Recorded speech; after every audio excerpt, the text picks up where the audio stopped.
찬양 감사합니다. 오늘 준비한 말씀이 오늘 드린 찬양과 어떻게 보면 굉장히 연결되는 그러한 말씀입니다. 사전에 얘기하지 않았는데 이 찬양을 준비한 것을 들으면서 하나님께서 오늘 전하시는 이 말씀에 우리에게 향하신 그 뜻이 있구나라는 생각을 다시 한번 갖게 되었습니다. 지난 몇 주 전에 담임 목사님께서 이 주간의 주일을 부목사님들, 특별히 교구를 담당하시는 부목사님들이 말씀을 전했으면 좋겠다, 그렇게 말씀을 하셨습니다. 한 주간을 기도했습니다. 하나님, 어떤 말씀을 전해야 되겠습니까? 그때 주님께서 제 마음에 주신 감동이 주님이 곧 다시 오신다는 그 말씀을 전하라 였습니다. 그 음성을 제 마음에 들었을 때 한편으로는 부담이 됐습니다.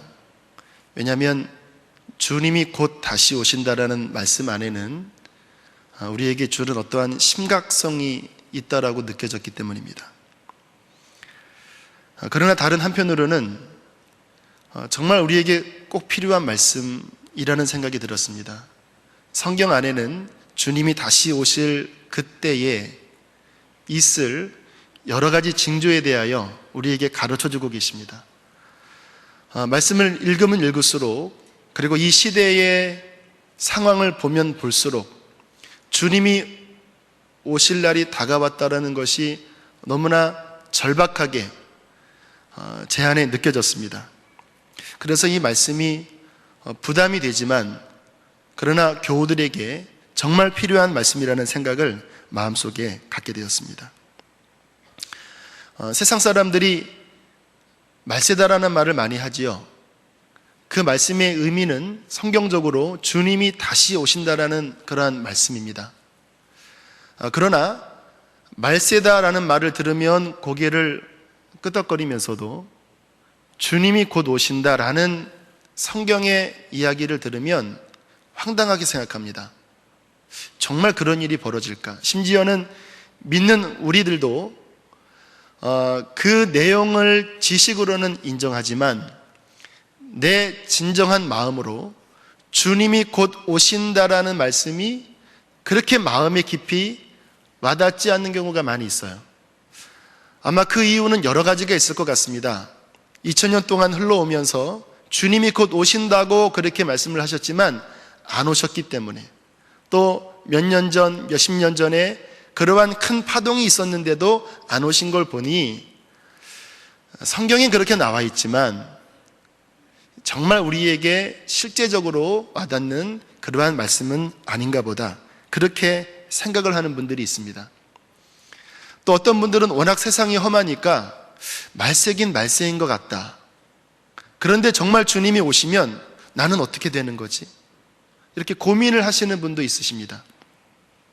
그러나 어떤 분들은 마치 신부가 그 결혼할 날을 손꼽아 기다리듯이 주님, 당신이 오실 날을 기다립니다. 주님, 오늘 오시겠습니까?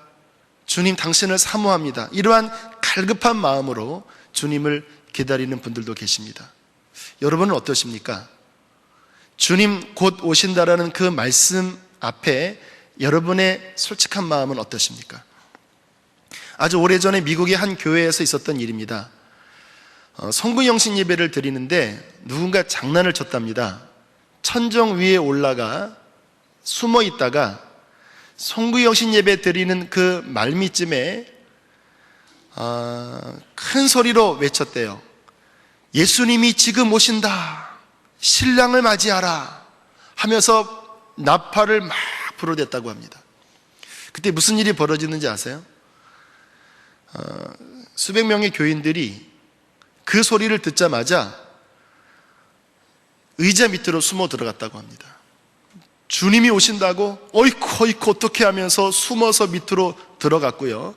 단 3명의 교우가 그 자리에서 일어나 손을 들면서 주님 어서 오시옵소서, 마라나타 주 예수여 어서 오시옵소서. 3명이 일어나 손을 들고 그렇게 고백을 했다고 합니다.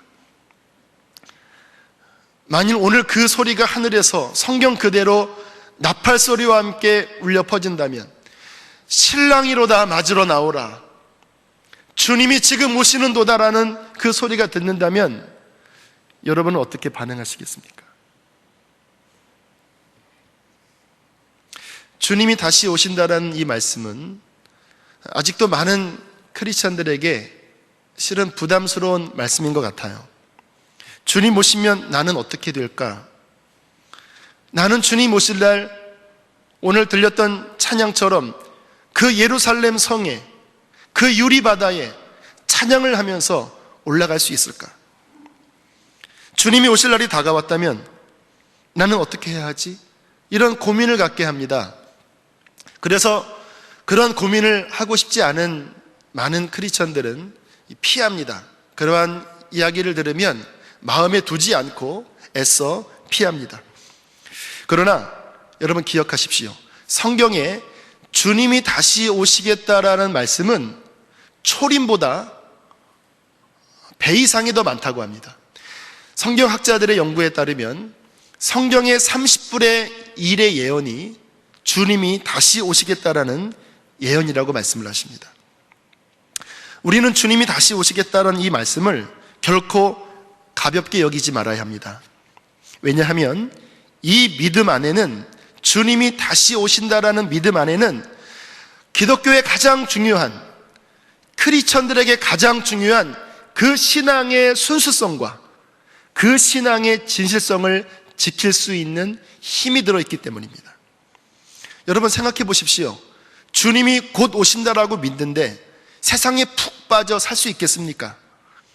주님이 곧 오신다고 믿는데 영적으로 아니라고 나태하게 살 수 있겠습니까? 우리 마음 안에 주님이 곧 오신다라는 그 믿음이 있으면 세상도 이기고 육신의 연약함도 이기고 그 믿음이 하나님 앞에 강건하게 지킬 수 있는 것입니다. 초대교회는요, 주님이 곧 오신다라고 확실히 믿으며 살았습니다. 열두사도 교문집이라는 초대교회 문서에 보니 초대교회에는 예배 때마다 성만찬을 했거든요. 그 성만찬을 마치고 인사하는 내용이 오늘 읽었던 본문입니다. 마르나타, 주 예수 오시옵소서. 그것이 인사였다고 합니다. 그러니 그 믿음이 있으니 그 엄청난 로마의 핍박과 순교와 그 가난과 고난 앞에 그들이 흔들리지 않고 믿음을 지킬 수 있었죠. 주님이 곧 오시고 나는 이제 잠깐 후면 그 영광의 세계에 들어간다라고 믿는데 지금 가난하고 병들었고 내가 감옥에 갇혔다고 큰 실망이 되겠습니까? 내가 이제 이 믿음을 지키고 나면 곧 주님 나라에 가고 그분이 오시면 영광 중에 맞이하겠다라는 믿음이 있는데 고난이 문제겠습니까? 신앙이 약해지고 세속화가 되는 그 원인이 뭐냐면 성도들 마음 안에 주님이 다시 오신다라는 믿음이 약해지는 것입니다. 작년에 복음학교에서 어떠한 큰 집회에 외기라는 세계에서 가장 오래된 선교단체 한국 대표이신 유병국 선교사님이 바로 이 자리에서 이러한 의미심장한 말씀을 전하셨습니다. 한국교회가 지금 매우 약해졌다. 그리고 어떠한 시기 이후로 교회가 침체에 들어갔다. 그런데 한국교회가 약해지고 침체기에 들어간 그 시점을 유병국 선교사님이 1992년으로 잡았습니다. 그리고 이렇게 말씀을 하셨습니다. 1992년에 긴박한 시한부 종말론으로 인하여 한번 크게 한국교회 안에, 사회 안에 소동이 있었습니다. 그런데 문제는 뭐냐면 92년 이후부터 강단에 주님이 다시 오신다라는 메시지가 사라지기 시작했다는 거예요. 왜? 주님 재림에 대한 것에 한번 심하게 부정적으로 된 경험으로 인하여 강단에서 그 이후로는 더 이상 주님이 곧 오신다는 말씀을 못 전했다라는 것입니다. 그리고 유병국 선교사님이 이렇게 말씀을 하셨습니다. 그 이후부터 한국교회의 신앙은 하늘을 바라보고 영생을 바라보는 것이 아니라 땅의 것을 바라보는, 땅의 어떠한 것을 바라보는 세속적인 신앙으로 바뀌었다. 그 이후부터 교회는 점점 시들시들해져 갔고 힘을 잃어가서 그 이후부터 한국교회는 침체기에 들어갔다라고 지적을 하셨습니다. 저는 그 말씀을 들으면서 타당하다라고 느꼈습니다. 주님께서 우리에게 바라시는 믿음은 주님이 곧 오신다라는 그 믿음으로 하루하루 살아가는 것입니다. 마태복음 24장 후반부에 보면 타락해서 주님께 매를 맞고 심판을 받는 종에 대한 이야기가 나옵니다. 마태복음 24장 48절에 그렇게 말씀을 하고 있습니다. 만일 그 악한 종이, 여러분 지금 주님이 하신 말씀의 대상은 넌 크리스찬이 아닙니다. 크리스천입니다. 그것도 종입니다. 이렇게 말씀을 하십니다. 만일 그 악한 종이 마음에 생각하기를 주인이 더디 오리라 하여 동료들을 때리고 술친구들로 더불어 먹고 마시게 되면 생각지 않은 날, 알지 못하는 시간에 그 종의 주인이 이르러 엄히 때리고 외식하는 자가 받는 그 벌에 처하게 하리니 거기서 슬피 울며 이를 갈미 있으리라. 어떤 시간에 이 종, 하나님을 믿고 주의 일을 했던 이 종이 그 마음이 타락해버렸습니다.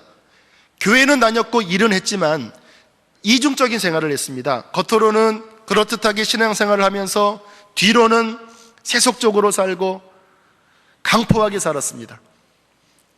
그런데 오늘 24장 48절에 보니까 그 종이 타락하게 된 이유가 뭐냐면 그 마음에 생각하기를 주인이 더디 오리라 하여 주님을 기다리는 신앙을 잃어버린 것입니다. 주님을 더 이상 기다리지 않았다라는 것입니다. 그러니까 그 다음부터 육신을 이길 수 없었던 거예요. 세상의 그 달콤한 쾌락을 이길 수 없었던 것입니다. 저는 그 말씀들을 읽으면서 제가 두렵습니다. 왜요? 제가 종이니까. 제가 주님 앞에 요즘 기도하는 제목은 그것입니다. 만약 오늘 주님이 오신다면 나는 주님을 맞이할 수 있을까?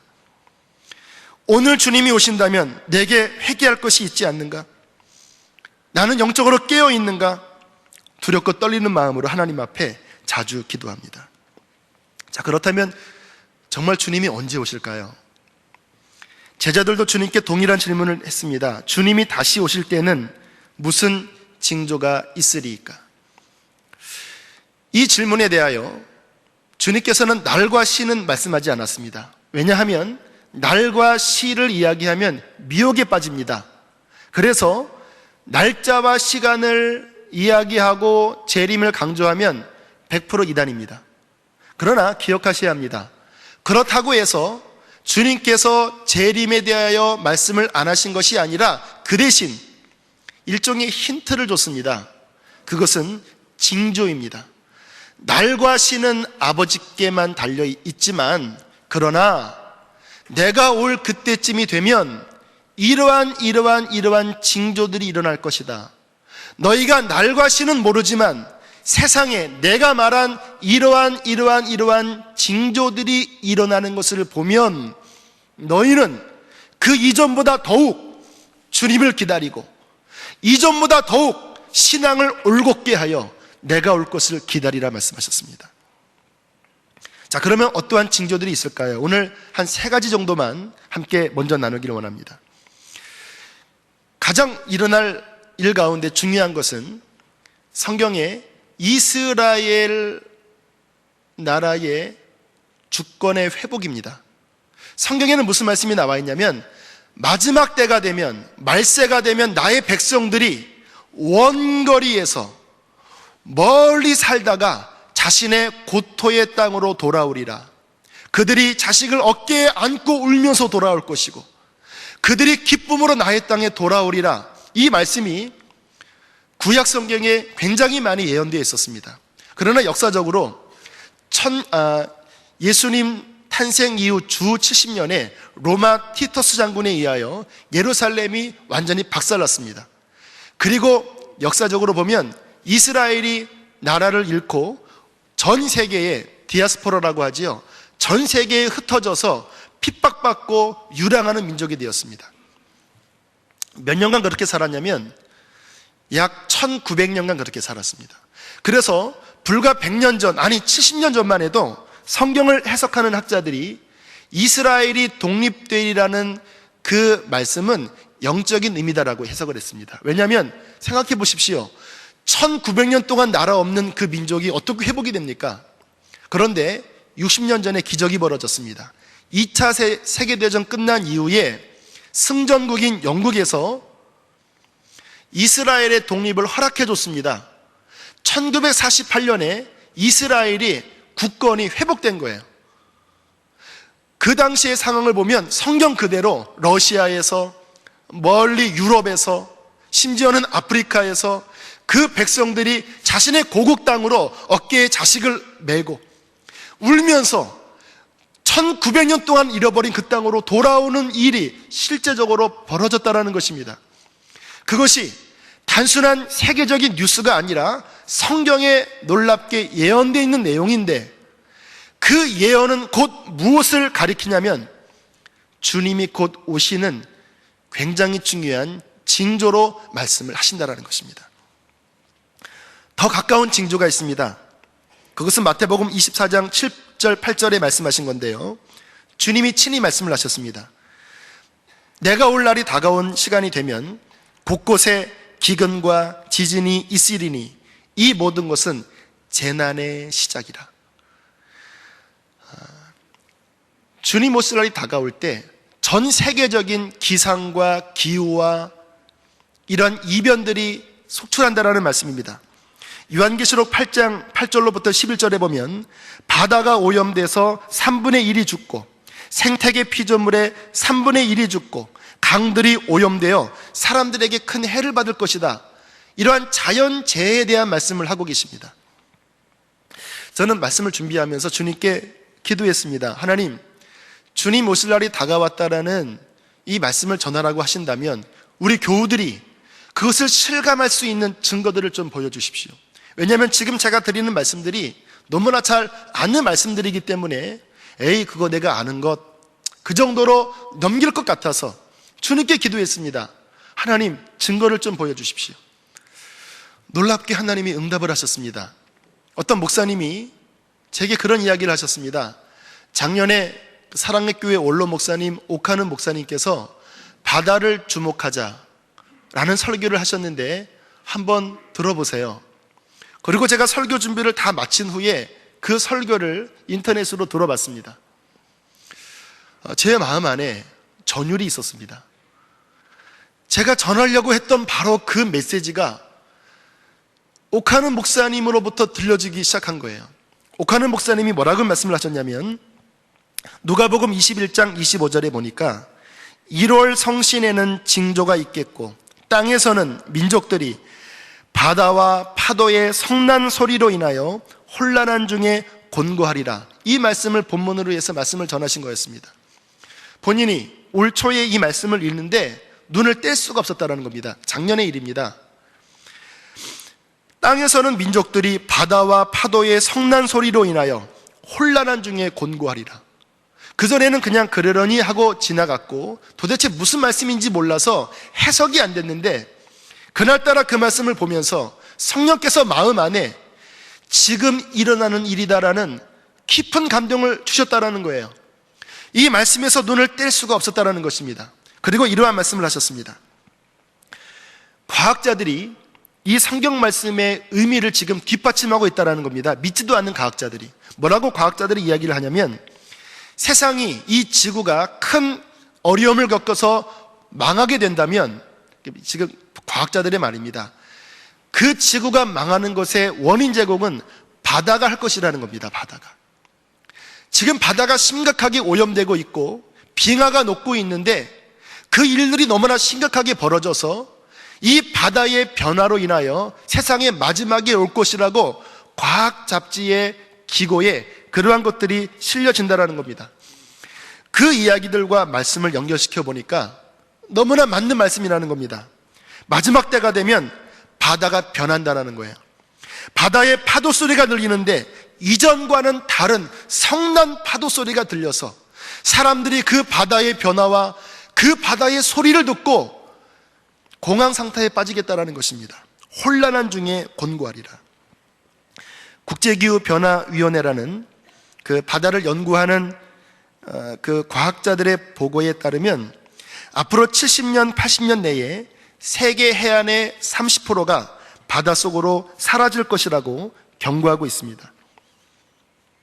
북극 그린란드 해안에 야콥스 하완이라는 북극의 빙하가 있습니다. 그 북극의 빙하가 녹는 사진을 홀랜드라는 교수가 보여주면서 이렇게 이야기를 했다고 합니다. 빙하가 녹아 후퇴하는 속도가 과학자들이 기존에 예상했던 것보다 훨씬 빨라서 지금으로서는 무슨 일이 벌어질지 몰라 바다만 쳐다보고 있다.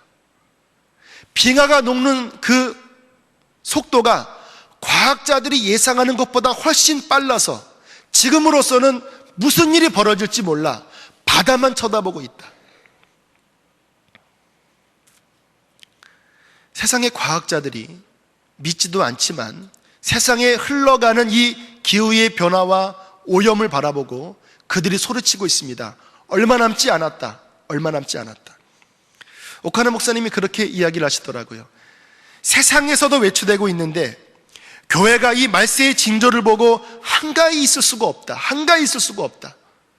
그리고 가슴을 치며 탄식을 하셨습니다. 그리고 마지막에 이렇게 말씀을 하셨습니다. 앞으로 바다를 주목하라고. 주님께서 사인을 점점 더 분명하게 우리에게 주고 계십니다. 그러나 더 정확한 주님 다시 오심의 징조는 주님께서 마태복음 24장 14절에 하신 말씀입니다. 이것이 이제 마지막 주님 오실 날에 있는 최후의 사인입니다. 뭐라고 말씀을 하셨냐면 이 천국 복음이 모든 민족에게 증언되기 위하여 온 세상에 전파되리니 그제야 끝이 오리라. 그러니까 주님께서 모든 민족에게 복음을 들을 수 있는 기회를 주시겠다라는 거예요. 맞는 말씀이잖아요. 구원 얻을 기회도 안 주고 주님이 오시면 그들은 어떻게 합니까? 그래서 모든 민족에게 선교사들이 들어가서 그들이 복음을 한 번 이상은 들을 수 있는 기회가 주어지면 그제야 끝이 오리라. 자, 그렇다면 지금 전 세계의 민족들에게 복음이 얼마큼 증거됐는가를 살펴보면 주님 오실 날이 어느 정도인가를 가늠할 수가 있습니다. 주님이 말씀하신 민족은 국가가 아니라 종족입니다. 그러니까 중국 같은 경우에는 중국이라는 나라 안에 50개의 종족이 있다고 해요. 아프리카는 한 나라 안에 수백 개의 종족이 있습니다. 종족 수를 따지면 2만 4천여 개의 종족이 있다고 합니다. 그러니까 2만 4천 종족들에게 선교사가 들어가면 주님 오시는 거지요. 2만 4천의 종족에 12,000, 그러니까 반 정도에게 복음을 전했던 시점은요 굉장히 오래 걸렸다고 합니다. 1989년입니다. 그러니까 약 2000년이 흘러서 2만 4천 종족 중에서 반에게 복음이 전해졌어요. 그런데 놀라운 일은 그 12,000에서 6천, 반이 줄어서 6천이 된 시점은 불과 15년이 지난 2004년입니다. 더 놀라운 것은 재작년 2006년도에 선교학자들이 조사한 결과에 따르면 이제 남은 종족수가 3,600이라고 합니다. 그러니까 급속도로 기하급수적으로 복음이 전파되고 있습니다. 이게 왜 가능하게 됐냐면 통신시설이 발달이 되고 운송시설이 발달이 되니까 미전도 종족에게 갈 수 있는 여러 가지 기술들이 더 늘어난 거예요. 지금 현재 전 세계의 선교단체들은 본인의 시대의 모든 민족에게 선교사들이 들어가게 하자라는 캐치프레이즈를 걸고 하나님의 젊은 일꾼들이 그 복음이 없는 민족들에게 나가고 있습니다. 지금 우리 교회에서도 많은 선교사들이 단기 선교사들, 장기 선교사들이 나가고 있지 않습니까? 이것은 무엇을 의미할까요? 여러분, 그 쇼트트랙 그 경기장을 돌 때에 한 수십 바퀴 돌 때 마지막 몇 바퀴 남으면 그 심판관이 종을 치지요. 딸랑딸랑 치지요. 그 소리와 같습니다.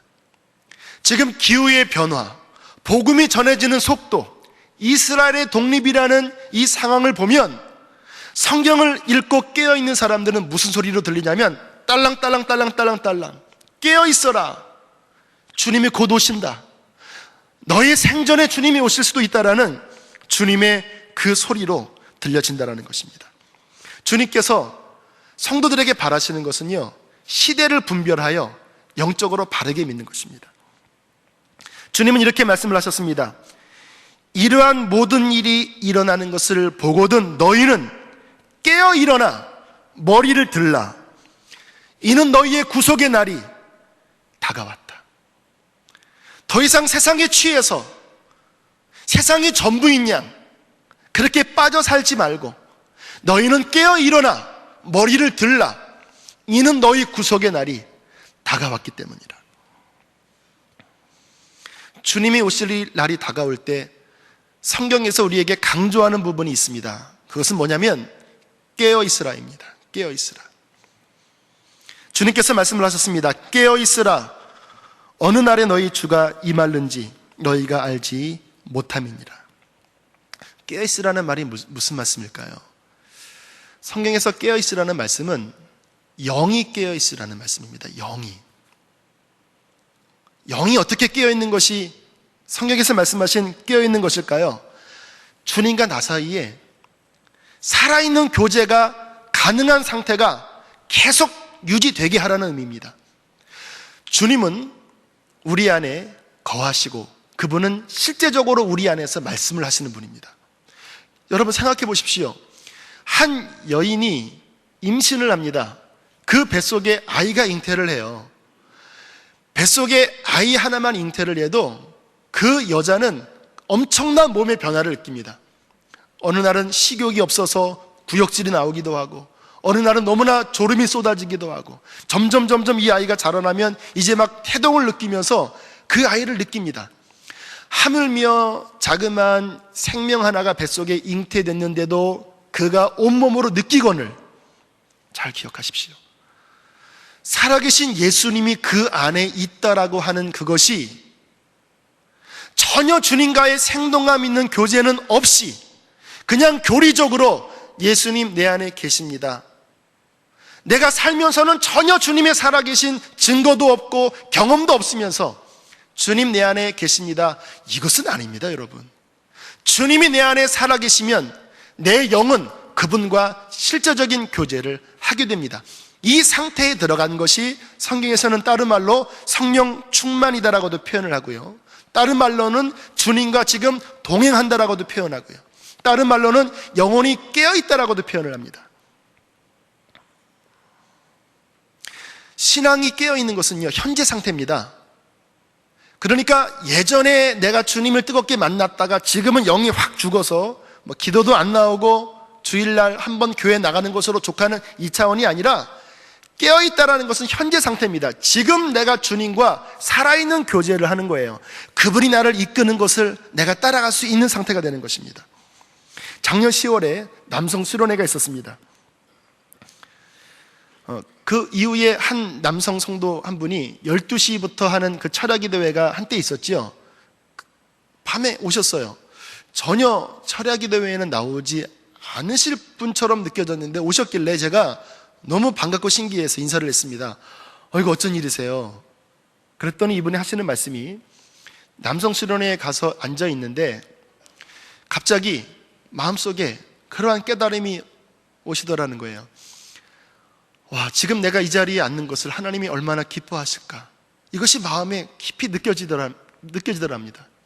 그 다음에 드는 생각이 뭐였냐면, 그렇다면 내가 그 전에 세상에서 타락하고 내 맘대로 살 때 주님의 마음은 얼마나 아프셨을까. 그런데 갑자기 눈물이 그렇게 쏟아지더라는 거예요. 그리고 한참을 울고 난 다음에 그렇게 마음이 평안했노라고. 그 마음이 너무나 신기해서 심야기도 9시부터 하는 심야기도 끝난 다음에 한 번 더 철야까지 오셨다고 이렇게 말씀을 하시더라고요. 그리고 한 2달 지난 작년 12월에 김우현 PD가 오셔서 남성 집회를 한번 하셨었죠. 미사남 때. 그때 그분이 앞으로 나가시더라고요. 그리고 이분이 방언을 받으셨습니다. 그런데 방언을 처음 받는 분들을 대부분 보면 이게 방언이 아닌가 랄랄라 이러니까 이게 아닌가 보다 그런 생각이 들어서 잘 사용을 안 했대요. 그러다가 어떤 기회가 있어서 마가다락방에 한번 내려가 봤다고 합니다. 그리고 앉아서 기도를 하는데 또다시 그 방언이 나오더랍니다. 점점점 크게 나오더래요. 점점 크게 나오면서 통곡이 나오고 회개가 나오고 하나님 앞에 그 영혼이 막 살아나는 거지요. 막 주님 앞에 기도를 하기 시작하는데 한참을 기도하다가 자신의 입에서 나오는 말이 이런 말이었다고 합니다. 하나님 아버지, 왜 이제야 나를 불러주셨습니까? 그동안 내가 세상에서 하나님 없이 방황하고 타락하며 살았는데 왜 이제야 나를 불러주셨습니까? 울면서 마치 어린아이가 그렇게 보채듯이 이제야 왜 나를 불러주셨습니까? 이 고백이 나오더랍니다. 그리고 갑자기 마음속에 하나님의 음성이 들렸더래요. 아들아, 나는 그동안 한 번도 너를 떠난 적이 없었단다. 나는 늘 네 곁에서 손을 벌리고 있었지만 네가 세상에 빠져서 나를 외면했었단다. 그 하나님의 음성을 듣고 얼마나 가슴이 아파가 회개가 되는지 그렇게 울면서 기도하고 하나님 감사합니다. 저를 이제라도 불러주시니 감사합니다. 기도를 하고 시계를 보고 깜짝 놀랐대요. 거의 2시간이 훌쩍 지났다라는 거예요. 지난 몇 주 전에 금요철야 때 그분이 여기서 간증을 하셨죠. 저는 말씀을 준비하면서 주님이 그 깨달음을 주셨습니다. 그것이 영혼이 깨어있는 것이다. 영혼이 깨어있는 것은 초신자나 오래된 사람이나 중요한 것이 아니라 지금 너의 영이 나와 교제할 수 있고 내 음성을 들을 수 있고 너의 영이 죄로부터 회개하여 정결한 상태가 있는 그것이 바로 영이 깨어있는 것이라고 주께서 말씀하셨습니다. 사랑하는 교우 여러분, 여러분의 영혼은 지금 깨어 있으십니까? 교회를 나오는 차원이 아닙니다. 지금 여러분은 주님과 살아있는 교제를 나누고 계십니까? 저는 이 말씀을 늘 두려움으로 받아들이기 때문에 늘 제 자신을 칩니다. 하나님, 하루라도 여기서 떨어진 상태, 영적으로 잠든 상태로 하나님 그렇게 지내지 않기를 원합니다. 새벽에 일어나면, 새벽 기도 가려고 일어나면요, 저도 가끔 오늘은 그냥 자고 싶다. 물론 잘 때도 있습니다. 오늘은 그냥 나가지 말았으면 좋겠다. 이런 마음이 굴뚝같이 올라올 때가 있어요. 그때마다 제 깊은 영혼 안에서 흔들거리게 하는 말씀이 있습니다. 잠들면 안 되지. 내 영이 이러다가 잠들면 안 되지. 내 영혼이 잠든 상태에서 주님 맞이하면 안 되지. 그리고 자신을 쳐서 일어나서 하나님 앞에 나와 억지로라도 머리를 숙이고 하나님 앞에 엎드리는 일이 많습니다. 영이 잠들어 있다라는 의미는 무엇일까요? 그 마음을 보면 압니다. 입으로는 주여 주여 하지만 몸은 교회에 있고 심지어는 봉사를 할 수 있지만 잘 들으십시오. 그 마음을 살펴보면 그 마음이 추구하는 것이 세상입니다. 세상. 세상이 먹는 것, 입는 것이 진짜 추구하는 그거예요. 입으로는 주여 하지만 정말 나를 이끄는 주는 세상입니다. 어떻게 무엇을 잘 입을까? 무엇을 잘 먹을까? 어떻게 잘 살까? 이것이 나의 마음의 주된 것이라면 그 영혼은 100% 잠든 상태입니다. 성경에 주님이 오실 날이 노아의 때와 같다고 말씀을 하셨습니다. 그리고 노아의 때에 대하여 주님께서 뭐라고 말씀하셨냐면 홍수가 나기 전에 사람들이 먹고 마시고 시집가고 장가가더니 이게 죄입니까? 노아의 때와 인자의 때가 같다라는 거예요. 어떻게 같냐? 홍수가 임하기 전까지 먹고 마시고 시집가고 장가가더니 이게 죄입니까? 빠진 게 있습니다. 영적으로 하나님 앞에 예배하고 하나님의 영광을 구하는 것은 없이 그저 육신에 먹는 것, 마시는 것, 입는 것만 가지고 살아가는 것, 그 모습으로는 주님 오실 날을 맞이할 수 없다고 말씀을 하시는 겁니다.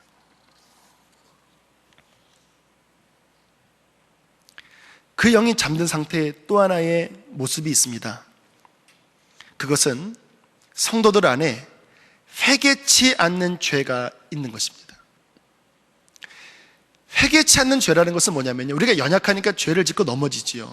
지금 드리는 말씀은 뭐냐면 어떤 한 부분에 대하여 하나님 앞에 회개하지 않고 그것이 나를 묶고 있는 상태에 있는 모습을 회개치 않는 죄가 있는 모습이라고 이야기를 합니다. 제가 3년 전, 2년 좀 넘었군요. 선화목자교회 처음 올 때 제 안에는 양심에 눌리는 것이 하나 있었습니다. 그것은 뭐냐면 제가 여기 오기 전에 안산에서 2년간 젊은이 교회를 하다가 마지막 한 1년 차쯤 됐을 때 제가 인터넷 보다가 별로 좋지 않는 영화를 본 적이 있었습니다. 참 마음이 괴로웠어요. 순간에 그 육신의 정욕에 넘어졌었거든요. 주님께서 회개할 때 어떤 감동을 주셨냐면 너는 그 일을 청년들 앞에서 고백해라. 왜 굳이 그렇게 해야 됩니까? 주님 앞에만 회개하면 되지 않습니까? 나중에 생각해 보니까 영적 지도자의 그러한 넘어짐은 양들에게 영향을 주는 거기 때문에 그렇게 고백하라고 주께서 말씀하셨던 것 같아요. 근데 너무 창피하더라고요. 어떻게 저를 존경하는 청년들 앞에서 그 얘기를 하겠습니까? 그래서 못했습니다. 그리고 결국은 2년간의 사역을 마치고 선화목적교회에 왔어요. 그런데 제 마음 안에는 늘 제 양심이 저에게 소리쳤습니다. 너 그거 고백 안 했지 않냐? 너 그 죄, 너 아직 풀어지지 않았지 않느냐? 결국 어떤 수련회에 가서 그 죄를 고백은 했어요. 근데 마음이 안 시원한 겁니다. 주님, 고백했는데 왜 안 시원합니까? 너 네 양들한테 고백해야 한다. 저 교회 옮겼잖아요. 인터넷에 들어가서 홈페이지 게시판에다가 너의 그 회개의 마음을 적어라. 너무 부끄러웠지만 순종을 했습니다. 수련회가 마치고 토요일 날 그곳에 들어가서 저의 죄를 고백하고 진심으로 사과를 했습니다. 제가 악한 것 같은 자였다고, 제가 이중적이었다고, 겉으로는 거룩을 말하면서 나는 그렇게 살지 못했노라고. 그러나 여러분 앞에 고백하는 것은 두려움으로 고백하는 것이 아니라 하나님 앞에 섰을 때에 씻겨진 자로 서는 것을 믿는 그 평안함으로 고백한다고. 그 고백을 하면서 제 안에 뜨거운 눈물이 나오더라고요. 그 회개는 두려움의 회개가 아니었고 진심으로 회개가 되더라고요. 정말 하나님 죄송합니다. 참 신기한 거는요, 오랫동안 제 양심 안에 저를 걸리적거리게 했던 그 정죄감이 그 이후로 사라져버렸습니다. 얼마나 마음이 평안한지, 얼마나 날아갈 것 같은지. 하나님 감사합니다. 비록 부끄럽지만 하나님, 제 영혼은 지금 주 앞에 선다면 하나님, 저는 깨끗합니다. 저는 주 앞에 정결합니다. 그 고백을 할 수 있었습니다. 주님 오실 날 주님께서 우리에게 찾으시는 영혼이 있습니다. 정결한 영혼입니다. 왜 주님이 정결한 영혼을 찾으시냐면요, 우리가 성경을 잘 묵상을 해보면 이해가 돼요. 주님께서 다시 오실 때에 누구를 찾으러 오시냐면 성경에 신부를 데리러 오신다고 말씀을 하셨습니다. 주님이 신랑으로 오신다라는 거예요. 생각을 해보십시오. 하나님의 아들 아닙니까? 하나님의 아들이 신랑으로서 신부된 교회를 데리러 온다라는 거예요. 그런데 그 신부된 교회가 세상이 음란에 찌들어져 있고 세상 사랑에 폭 빠져 있고 주님이 그 죄 때문에 죽은, 그 죄 때문에 십자가에 달리신 그 죄를 여전히 사랑하고 있는 간음하는 모습, 영적으로 간음하고 있는 그 신부를 어떻게 신부로 데리러 오시겠습니까? 그래서 성경에 보면 요한계시록에 날마다 세마포를 빠는 자는 복이 있다. 늘 정결한 신부로 마치 춘향이처럼 그렇게 주님 오심을 기다리는 순결한 영혼을 가진 그를 주께서 맞이하겠다라고 말씀을 하신 겁니다. 이해가 되는 내용 아니겠습니까? 히브리서 12장 14절에 이렇게 말씀을 하십니다. 거룩함이 없이는 아무도 주를 보지 못하리라. 작년에 저에게 큰 영향을 주었던 책이 토마스 주남이라는 자매님이 쓴 천국은 확실히 있다라는 책이에요. 어떤 분들은 그 책이 거부 반응이 있다, 이상하다라고 할지 모르지만 저는 몇 번을 봤는데 그 안에 있는 그 중심이 너무나 성경적이기 때문에 저는 그 책을 통해서 큰 은혜를 받았습니다. 근데 그 책 안에 무슨 이야기가 있냐면 주님이 곧 오시는데 교회를 향해 이렇게 말씀을 하셨습니다. 그곳에 갈 수 있는 사람은 순종하고 마음이 청결한 자들 뿐이다. 오직 마음이 물처럼 깨끗한 자들만이 이곳에 들어올 수 있다. 저는 그 글을 몇 번 읽을 때마다 가슴이 떨렸습니다. 제 마음을 보면 때로는 세상에 푹 빠져서 더러워지고 그러면서도 뭐 어쩔 수 없지, 이게 세상이니까, 이게 육신이니까. 근데 주님께서 말씀을 하시기를 그곳에 들어갈 수 있는 자들은 마음이 물처럼 깨끗한 자들이, 회개해서 정결케 된 자들이 내 앞에 올 수 있다. 그러니까 믿음은요, 그리고 난 다음에 작년 4월부터 지난 12월까지 신약 성경에서 구원을 향한 말씀이 무엇인지를 한번 다 적어봤습니다. 인터넷에 한 64페이지 정도 되는 분량으로 다 적고 그 핵심을 요약을 해봤어요. 근데 깜짝 놀랐습니다. 성경에서 말씀하시는 믿음이 내 맘대로 살면서 예수만 믿으니까 구원이라고 말씀을 안 하더라고요. 믿음은 죄를 회개하고 정결케 된 거더라고요. 믿음은 주님께 순종하는 상태에 있는 것이더라고요. 믿음은 마음이 청결하게 된 상태가 바로 믿음이더라고요. 히브리서 11장에 믿음장이잖아요. 믿음으로 에녹은 주님과 동행하였고, 믿음으로 아브라함은 이삭을 바쳤고, 믿음으로 여호수아는 가나안 땅을 들어갔고. 그러니까 믿음은 믿음 따로 삶 실패 따로가 아니라 믿음은 승리를 주는 원인이라는 거예요. 그러니까 믿는다고 해놓고 세상에 빠져 사는 것은 근본적으로 하나님 보시기에 믿음이 아니었구나. 그래서 성경에 우리가 거룩하고 우리가 믿음의 정결함으로 사는 그 자를 데리러 오신다라는 말씀이 바로 성경적인 말씀이라는 것을 다시 한번 깨닫게 되었습니다. 사랑하는 교우 여러분, 주께서 오늘 우리에게 말씀하십니다. 깨어있으라고 말씀을 하십니다. 죄가 너희를 묶고 있는 것이 없도록 회개하라고 말씀을 하십니다. 왜냐하면 주님 오실 날이 진실로 다가왔기 때문입니다. 오늘 본문에 말씀하십니다. 내가 속히 오리라. 진실로 내가 속히 오리라. 그러나 저는 말씀을 준비하면서 주님이 다시 오신다라는 말씀이 우리에게 부담이 되고 우리에게 힘든 말씀일까? 그리고 며칠을 기도했습니다. 그때 주님이 제게 주신 감동이 뭐였냐면, 준비된 자들에게는 그것이 부담이 아니다. 생각해 보십시오. 주님 오신다라는 것은 주님과 결혼하는 거 아니겠습니까? 주님 오신다라는 것은 구원이 완성된 거잖아요. 더 이상 세상의 죄와 이러한 찌들거리는 것에서 벗어나서 오늘 드렸던 찬양처럼 그 예루살렘 성에 들어가는 것이 주님이 오실 날 아니겠습니까? 준비된 자들은 그날이 너무나 복된 날이라는 거예요. 어제 이 자리에서 결혼식이 있었습니다. 제가 뒤에서, 우리 교구 결혼식이라서 처음을 제가 잠깐 참관을 했습니다. 앞에 신랑이 먼저 앞에 나왔고, 이후에 신부가 흰 드레스를 입고, 그리고 머리가 희끗한 그 아버지 권사님의 손에 이끌려서 요 중간 계단으로 이렇게 걸어오는데 갑자기 제 마음이 뭉클했습니다. 이것이 바로 주님 오실 날 우리에게 일어날 일이구나. 성령의 손에 이끌려서 흰 옷을 입은 주의 교회가 신랑이신 주님을 맞이하는 그날. 여인에게 결혼식은 최고 행복한 날이잖아요. 우리 아내가 가끔 그런 얘기합니다. 결혼식이 본인은 너무 좋았대. 물론 저도 좋았지만 우리 아내는 더 좋았나 봐요.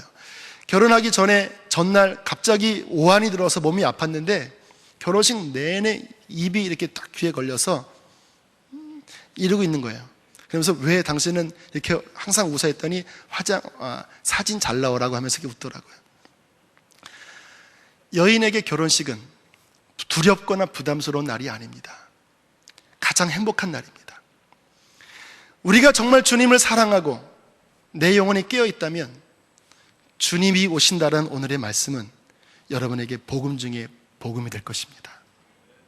여러분, 그렇게 주님을 기다리는 신앙이 되십시오. 어떻게 주님을 기다리냐고요? 주님을 뜨겁게 사랑하십시오. 이전보다 더 주님을 뜨겁게 사랑하십시오. 예전엔 주님을 사랑했다가 지금은 식어버린 에베소 교회의 첫사랑을 잃어버린 그 교회는 주님 맞이할 수 없습니다. 주님, 이전보다 더욱 주님을 사랑합니다. 이렇게 주님을 사랑하는 길을 걸어가다가 주님께서 하늘의 나팔이 울리고 나를 부르러 오실 때에 내가 죄에 묶인 것이 없이, 세상에 묶인 것이 없이 롯의 처처럼 세상을 돌아보지 아니하고 나는 오직 주님을 사랑하는 거룩한 신부로 주님을 맞이하겠습니다. 그 영광을 받은 자에게 놀라운 하나님의 축복이 있을 것입니다. 이 자리에 예배하는 모든 성도들은 다 그 축복을 누리게 되기를 진심으로 축복합니다. 주님 오실 그날 거룩한 신부로 주님을 맞이합시다. 그러기 위해 깨어 일어납시다. 머리를 들어 주님을 맞이합시다. 하나님의 축복이 여러분과 함께 하십니다. 우리 말씀을 기억하면서 기도하겠습니다. 하나님, 내 영혼이 깨어있게 하시옵소서. 정결하게 하시옵소서. 잠들지 말게 하여 주옵소서. 주님 오실 날 주님을 맞이하게 하옵소서. 함께 통성으로 기도하시겠습니다. 할렐루야. 좋으신 하나님 아버지, 부족한 종이 하나님께서 오늘 전하라고 하신 하나님의 뜻을 가감없이 전했나이다. 하나님, 정직하게 전했나이다. 하나님, 선포했나이다. 하나님, 그러나 간절히 원하오니 우리 사랑하는 교우들을 오늘 이 말씀을 듣고 영원히 더 깨어있게 하여 주시옵소서. 하나님 아버지, 이러한 일이 일어나는 것을 보거든 너희는 일어나 머리를 들라. 구속의 날이 다가왔다고 우리에게 말씀하신 하나님, 세상에 빠져 살지 않게 하여 주시옵소서. 영적 게으름 속에 잠들지 말게 하여 주옵소서. 술 취함 중에 살지 말게 하여 주옵소서. 병든 모습으로 살지 말게 하여 주시옵소서. 하나님, 우리가 여기 있나이다.